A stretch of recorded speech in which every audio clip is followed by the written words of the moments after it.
Kahoy vela moi na ren kamulo ve lim ni ren kamulo ve shing mi leng zong zingan eng kim mai hian chat lam reng pan lo ve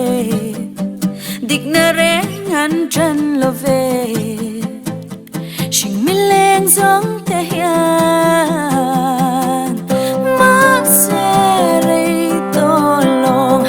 lối ra kan kai don zing chan qua var don ne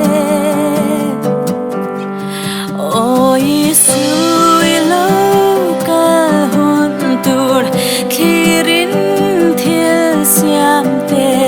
kan chao kan mui dâu ta kan ngak leli lâu ca hôn tur lung ai abang hôn tur cho toan lim dài vô ri